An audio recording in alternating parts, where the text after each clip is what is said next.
ആവശ്യം വരുന്നു അപ്പോഴായിരിക്കും നമ്മൾ പ്രത്യക്ഷപ്പെടുക. നമ്മളിങ്ങനെ കണ്ടിന്യൂസ് ചെയ്തുകൊണ്ടിരിക്കുമ്പോഴേ അവൻ നാളെ അതിൻ്റെ യൂസേജ് അറിയുള്ളൂ. അപ്പോൾ നമ്മൾ ഒരു വർഷത്തോളം ചെയ്ത് കഴിയുമ്പോൾ അതിൻ്റെ ഇടക്കായിരിക്കും ചിലപ്പോൾ ഇവന് റിക്വയർമെൻറ്റ് വരിക. ഇൻസ്റ്റഗ്രാം പോസ്റ്റ് എന്ന് പറഞ്ഞാൽ കണ്ടിന്യൂസ് ആയിട്ട് നമ്മൾ വീഡിയോസ് ഇട്ടുകൊണ്ടിരിക്കണം, കൺസിസ്റ്റൻ്റ് ആയിട്ട് ഇട്ടുകൊണ്ടിരിക്കണം. മറ്റുള്ളവർ കാണുമോ കാണാത്ത കാര്യം പിന്നെ. ഇപ്പോൾ എക്സാമ്പിൾ പറഞ്ഞാൽ ഞാനൊരു വീഡിയോ ഇട്ടു, ഇന്നൊരു വീഡിയോ ഇട്ട് കഴിഞ്ഞാൽ ഇത് മറ്റുള്ളവർ കാണുമോ കാണൂല എന്ന് നോക്കിയിട്ടല്ല ഇടുന്നത്, നമ്മൾ പോസ്റ്റ് ചെയ്യുക. ബിക്കോസ് അവിടെ വർക്ക് ചെയ്യുന്നത് AI എഞ്ചിനാണ്, അല്ലാണ്ട് ഒരു പെർട്ടിക്കുലർ സുക്കംബർഗ് ഇരുന്ന് രാവിലെ ഇരുന്ന് ഞെക്കി കയറ്റി വിടുന്ന പരിപാടിയല്ല. അപ്പോൾ ഞാൻ ഇന്നൊരു വീഡിയോ ഇടുന്നോ എൻ്റെ AI എഞ്ചിൻ, എന്നെ ഫോക്കസ് ചെയ്യുന്ന AI എഞ്ചിൻ എന്ത് ചെയ്യും, ഇന്നൊരാൾ വീഡിയോ ഇട്ടു, നാളെ വീഡിയോ ഇട്ടു, മറ്റൊന്ന് വീഡിയോ ഇട്ടു. കൺസിസ്റ്റൻ്റ് ആയിട്ട് ഞാൻ വീഡിയോ ഇടുമ്പോൾ എൻ്റെ വീഡിയോ പല സ്ഥലങ്ങളിലോട്ട് പുഷ് ചെയ്യുന്നുണ്ട്. അപ്പോൾ ചിലപ്പോൾ അതിനകത്തേക്ക് ഫോളോവേഴ്സിൻ്റെ എണ്ണം കൂടി വന്ന് ഒരു പെർട്ടിക്കുലർ ഏരിയയിലേക്ക് എത്തുമ്പോഴാണ് നമ്മളൊരു സക്സസ്ഫുൾ പോസ്റ്റിലേക്ക് എത്തുക. അതിനെടുക്കുന്ന ടൈം ലോങ് ടൈമാണ്, ഒറ്റ സുപ്രഭാതത്തിൽ നടക്കുന്നൊരു കാര്യമല്ല. ഇപ്പോൾ ഞാൻ തന്നെ സോഷ്യൽ മീഡിയ മാർക്കറ്റിംഗ് വളരെ വീക്കായിട്ട് ചെയ്തുകൊണ്ടിരുന്നതാണ്. നമ്മളിപ്പോൾ വാട്സപ്പ് സ്റ്റാറ്റസ് എല്ലാം കണ്ടിന്യൂസ് ആയിട്ട് എന്തെങ്കിലും പോസ്റ്ററോ എന്തെങ്കിലും ആയിട്ട് നമ്മൾ ചെയ്തുകൊണ്ടിരിക്കും. എന്തിനാന്ന് പറയും, ആളുകളുടെ മൈൻഡിൽ ഈ മിക്ക ആളുകളും സ്റ്റാറ്റസ് നോക്കുന്നുണ്ട്. സ്റ്റാറ്റസ് ഇട്ട് കഴിഞ്ഞാൽ ഒരു within 1 hour 2 hours more than 50 ആളുകൾ യൂസ് ചെയ്തിട്ടുണ്ടാവും. അത്രയും ആളുകളുടെ മൈൻഡിലേക്ക് നമ്മുടെ അഗോറ അതിപ്പം അതിന്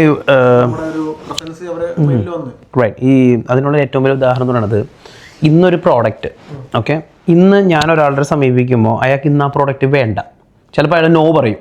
ഞാൻ പറയാണ് സാറേ നമുക്ക് എന്താ പറയുക വെബ്സൈറ്റ് ചെയ്യേണ്ടതെന്ന് ചോദിക്കുമ്പോൾ അവർ പറയും വേണ്ട, അല്ലെങ്കിൽ സോഫ്റ്റ്വെയർ വേണ്ട എന്നുള്ളതിൻ്റെ അർത്ഥം അവന് ജീവിതകാലത്ത് വേണ്ട എന്നല്ല, ഇപ്പം വേണ്ട. അതെ, പക്ഷെ നമ്മൾ അവനെ നേരിട്ടോ ഇൻഡയറക്ട്ലിയോ എപ്പോഴും അഡ്വർടൈസ്മെൻറ്റിൽ അവനെ സമീപിച്ചുകൊണ്ടിരിക്കുമ്പോൾ അതെങ്ങനെ സമീപിക്കാം, ഇൻസ്റ്റാഗ്രാം വഴി സമീപിക്കാം, FB വഴി സമീപിക്കാം, യൂട്യൂബ് വഴി, അല്ലെങ്കിൽ SEO വഴി, അങ്ങനെ ഒരുപാട് മെത്തേഡ്സ് നമുക്ക് അവനെ സമീപിക്കാം അല്ലേ.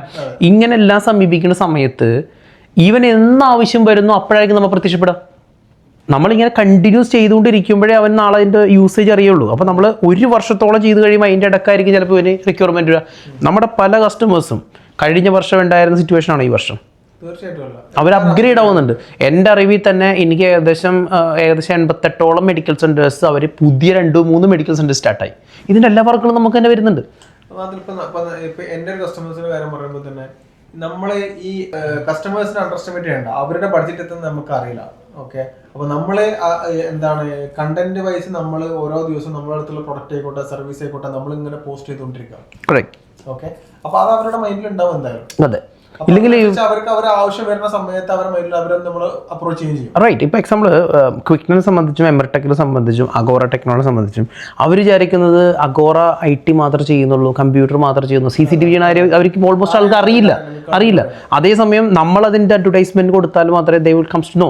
ഇനി ഒരു മെഡിക്കൽ സെൻ്ററിൻ്റെ ഒരു SEO എടുക്കുമ്പോൾ എല്ലാവരും വിചാരിക്കുന്നത് മെഡിക്കൽ സെൻ്റർ എന്ന് പറഞ്ഞാൽ പനിയും ജലദോഷം മാത്രം നോക്കുന്ന സ്ഥലം, ഇതാണ് അവളുടെ മെൻറ്റാലിറ്റി. അവിടെ ആർക്കും അറിയില്ല, വെൽനസ് ചെയ്യുന്നവരുണ്ട്, അല്ലെങ്കിൽ ആയുർവേദിക് ട്രീറ്റ്മെൻറ്റ് ചെയ്യുന്നവരുണ്ട്, അങ്ങനെ ഒരുപാട് ടൈപ്പ് ഓഫ് മെഡിക്കൽ ട്രീറ്റ്മെൻറ്റ് ചെയ്യുന്നവരുണ്ട്. ഇതൊന്നും അവർക്കറിയില്ല.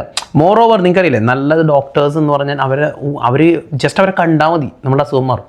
അപ്പോൾ അങ്ങനെയുള്ള ഡോക്ടേഴ്സ് ഉള്ള സ്ഥലമാണ്. ഇതങ്ങനെ കണ്ടിന്യൂസ് ആയിട്ട് നമ്മളിങ്ങനെ എന്താ പറയുക അഡ്വർടൈസ് ചെയ്തുകൊണ്ടിരുന്നാൽ മാത്രമേ പീപ്പിൾസ് വിൽ കം ദർ.